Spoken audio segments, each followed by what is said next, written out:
Hello everyone, कैसे हो आप सब। आज हम लोग जे टेट की जो नई नियमावली आई है 2022 में उसके बारे में हम लोग जानेंगे और इसमें क्या क्या संशोधन हुए हैं, क्या नियमावली बनी है 1 से लेकर के 5 तक तथा 6 to 8 तक के लिए क्या नए पैटर्न को सिलेबस में रखा गया, मतलब सिलेबस किस तरह से इसका रखा गया है और इसमें कितने कितने नंबर्स के आएंगे। और साथ ही दोस्तों, ये जो सर्टिफिकेट होगा, पहले क्या होता था, इसके पहले जो भी एग्ज़ाम्स होते हैं जे टेट के, तो जे टेट का आई थिंक लास्ट एग्ज़ाम 2016 में हुआ था, उसके बाद अभी तक नहीं हुआ है। तो अभी होने वाला है 2022 में, इसका एग्ज़ाम जल्द ही होने वाला है, इसका नोटिफिकेशन जारी हो जाएगा। और इसमें जो है आपको ये सर्टिफिकेट जो है वो आपको हमेशा के लिए रह जाएगा, आजीवन काल। इसका पहले क्या होता था कि सर्टिफिकेट जो होता था 3 साल वैलिड रहता था, या फिर उसके बाद 5 साल ऐसे कुछ कर दिया गया था। लेकिन अब ये जो जे टेट का अगर आप एक बार एग्ज़ाम देते हैं तो आपको हमेशा हमेशा के लिए ये उपयोगी रहेगा। तो इस एग्ज़ाम को बिल्कुल मिस ना करें, आप दें और इसके लिए अच्छे से पढ़ाई करें। और मैं इसके लिए झारखंड वाला जो क्षेत्रीय पेपर है उस पर भी मैं वर्क करूँगी, और बाकी जो सोशल साइंस, मैथ्स, इन सब के भी वीडियोस में धीरे धीरे लाऊंगी। तो चलिए स्टार्ट करते हैं। इसमें क्या है हम लोग देखेंगे और किस तरह से बदलाव किए गए हैं वो जानेंगे। हाँ, तो देखिए, जे टेट का जो एग्ज़ाम है इसको 2 पालियों में बांटा गया है। जैसे 1 to 5 पहले भी आपका इसी तरह से एग्ज़ाम होता था, और 6 to 8 के लिए। और आप दोनों अगर बीएड किए हैं, आप दोनों को भर सकते हैं। इसमें बीएड की मान्यता आवश्यक होती है। तो चलिए स्टार्ट करते हैं। इसमें 1 to 5 जो आपको यहाँ पर दिख रहा है, इसमें क्या है, आपको पहले होता था जो एग्ज़ाम वो 150 नंबर का होता है, बट इसमें अब क्वेश्चन जो है बढ़ा दिए गए हैं और समय को भी बढ़ा दिया गया है। अब इसका समय जो है वह 3 घंटे कर दिया गया है, ठीक। और इसमें सीडीपी का जो पेपर है, सीडीपी वाला, तो सीडीपी का जो पेपर है इसमें चाइल्ड डेवलपमेंट वाला, तो इसमें 20 क्वेश्चंस को रखा गया है। उसके बाद यहाँ पर देखिए दोस्तों, यहाँ पर 2 लैंग्वेज आता है। पहला लैंग्वेज जो है इसमें हिंदी इंग्लिश और उर्दू इंग्लिश, इन सबको शामिल किया गया है। तो आप या तो हिंदी इंग्लिश ले सकते हैं। इसमें आपको 40 नंबर का एग्जाम होगा, 20 क्वेश्चन हिंदी, 20 क्वेश्चन इंग्लिश से आएंगे। अगर उर्दू लेते हैं तो उर्दू से आएगा। उसके बाद आपको यहाँ पर है, जैसे मान लीजिए कि आप यहाँ पे हिंदी लेते हैं तो आपको इंग्लिश लेना होगा एक, और यहाँ उर्दू ले रहे हैं तो उर्दू के साथ एक इंग्लिश लेना होगा। अगर लैंग्वेज पेपर 2 लेते हैं तो यहाँ पर आपको जो 40 क्वेश्चंस बनते हैं, तो इन 40 क्वेश्चन जो है वह जनजातीय लैंग्वेज से बना। हाँ, तो यहाँ पर आपको जनजातीय या क्षेत्रीय भाषा से बनाना पड़ेगा आपको क्वेश्चन, 40 क्वेश्चन। और इसमें बहुत सारे लैंग्वेज को डाला गया है। तो इसके लिए मैं वीडियो लेकर आऊँगी, क्योंकि ये जनजातीय वाला लैंग्वेज पे ही आपको ज़्यादा फोकस करना है। बाकी तो यूजुअली आप पढ़ सकते हैं, बट इसमें आपको थोड़ा ज़्यादा मेहनत करने की आवश्यकता है। उसके बाद मैथ 1 to 5 में जो मैथ है वो 50 क्वेश्चन मैथ से आएंगे, और ईवीएस में 50 क्वेश्चन आपको ईवीएस से देखने को मिलेंगे। इस तरह से यहाँ जो सेक्शन है ये बढ़ा दिया गया है 100, ये दोनों मिला करके 100 का हो गया है, ठीक। पहले ये नहीं था।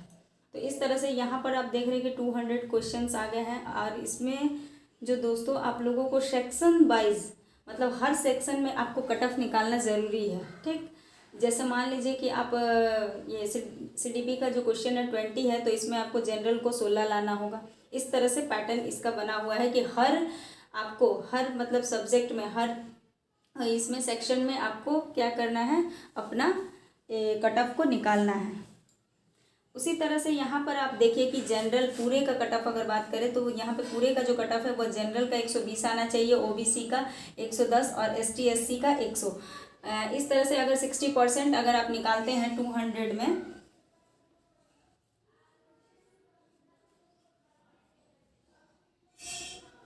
तो देखिए इस तरह से 120 आ रहा है। तो 120 आप पार करते हैं तभी जाके ये एग्ज़ाम को आप क्वालिफाई करेंगे, और आपको एक सर्टिफिकेट प्रोवाइड किया जाएगा। और ये सर्टिफिकेट जो है वो आपको आजीवन काल चलेगा। उसके बाद हम लोग देखते हैं कि 6 to 8 में यहाँ पर देखिए, जैसे सीडीपी जो है इसमें 20 क्वेश्चन पूछा जा रहा है। यहाँ लैंग्वेज पेपर 1 में यानी कि सेम हिंदी इंग्लिश रहेगा, तो यहाँ भी 40 क्वेश्चन ही है। लैंग्वेज 2 यानी कि जनजातीय या क्षेत्रीय भाषा जो यहाँ का लोकल है वो आपको आना चाहिए, उससे आपको 40 क्वेश्चन बनाया दिया जाएगा। उसके बाद जिनका साइंस है, जिनका मैथ है, सोशल साइंस है, तो उनके लिए यहाँ पर 150 क्वेश्चन दिए जाएंगे। देखिए ये सेक्शन को बढ़ा दिया गया है। अगर मान लीजिए कि आप साइंस से हैं तो चलिए आप तो चुन लेंगे साइंस या मैथ जो भी ले लेंगे, ठीक है। आपका जो भी पीजी में या ग्रेजुएशन में ऑनर्स रहा होगा आप उसी को लेंगे। और सोशल साइंस वाले भी सोशल साइंस के लेंगे, हिस्ट्री, ज्योग्राफी, पॉलिटी जो भी लेंगे। लेकिन कॉमर्स वाले भी इस एग्ज़ाम को भर सकते हैं, क्योंकि इसमें यही एक चेंजेस किया गया है। पहले क्या था, इसके पहले वाले नियम में कॉमर्स के लिए कोई प्रावधान नहीं था, लेकिन इसमें क्या किया गया है, ये संशोधन करके इसमें कॉमर्स के लिए बनाया गया है कि कॉमर्स वाले सोशल साइंस को भर सकते हैं और उनके लिए भी सब्जेक्ट को रखा गया है। तो जैसे भाषा में ले सकते हैं या सोशल साइंस में वे भर सकते हैं। तो इस तरह से 1 to 5 तो भरते ही थे, लेकिन अब 6 to 8 भी वो भर सकते हैं। उनको अब इस तरह का मतलब एक नियम बना दिया गया है, जिसकी वजह से उनको बहुत शंका होती थी कि यार भर दे रहे एग्ज़ाम दें या नहीं दें, इस तरह से बहुत सारी शंकाएं पैदा हो जाती थी। लेकिन कॉमर्स वालों के लिए एक तरह से मतलब एक राहत दे दिया गया है इस नियम के तहत, और वे इस एग्ज़ाम को अच्छे से प्रिपेयर कर सकते हैं सोशल साइंस का सब्जेक्ट लेकर के। तो इस तरह से पूरा ये क्वेश्चन, टोटल क्वेश्चन हो गया 250 क्वेश्चन हो गया 250। और इसमें भी कट ऑफ की जो बात करें तो यहाँ पर जनरल का आप कट ऑफ देख रहे हैं 150 आना चाहिए, ओबीसी का 137.5 आना चाहिए, एसटी और एससी अगर आप हैं तो 125 आना चाहिए। तो इस तरह से ये पूरा जो है जेटेट का 6 to 8 एंड 1 to 5 का पूरे सिलेबस है। इसका अगर फुल सिलेबस चाहिए तो इसके बाद मैं वीडियो बनाऊंगी, उसके एक एक चैप्टर एक यहाँ पर सेक्शन को लेकर के बनाऊंगी, जिसमें जैसे सीडीपी में हमको क्या पढ़ना है, लैंग्वेज वाले पेपर में पढ़ना क्या है, जनजातीय लोकल लैंग्वेज अगर चुनना है तो उसमें कौन सा हमको पढ़ना है, तो उस पर भी मैं वीडियो लाऊंगी। तो आई होप कि आपको अच्छा लगा होगा।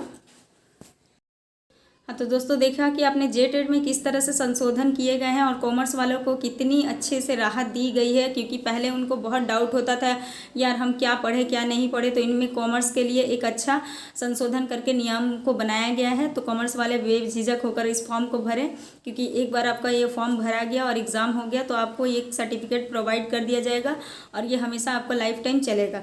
तो आप इसे बिल्कुल मिस ना करें और इसके बाद आप एग्ज़ाम की अच्छे से तैयारी करें।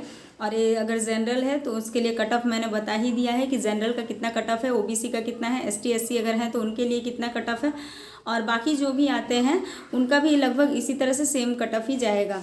ठीक, जैसे ईडब्ल्यूएस हो गया, उनका जनरल के ही बराबर कट ऑफ जाएगा। इस तरह से आपको क्या होगा कि एक कट ऑफ को अगर डिसाइड करके पढ़ेंगे तो इससे आपको बहुत आसानी होगा एक मतलब किस किस सब्जेक्ट में, क्योंकि अभी जो है सेक्शनल वाइज कट ऑफ आपको निकालना बहुत ज़्यादा ज़रूरी है। तो आई होप कि वीडियो अच्छा लगा, अगर अच्छा लगा तो लाइक शेयर सब्सक्राइब करना ना भूलें। और हाँ, मैं इस पर वीडियो लगातार बनाऊंगी, क्योंकि अभी ये जो एग्ज़ाम है इस पर आपको बहुत काम आएगा। जैसे सीडीपी हो गया, सोशल साइंस हो गया, इन सब पे और लोकल लैंग्वेज पे खास करके इस पे कमांड रखना बहुत ज़्यादा ज़रूरी है, क्योंकि 40 नंबर का है और इसमें आपको कट ऑफ जो है आई थिंक 35 या 30 जाने वाला है, मतलब सेक्शन वाइज की अगर बात करें तो। ठीक है, धन्यवाद।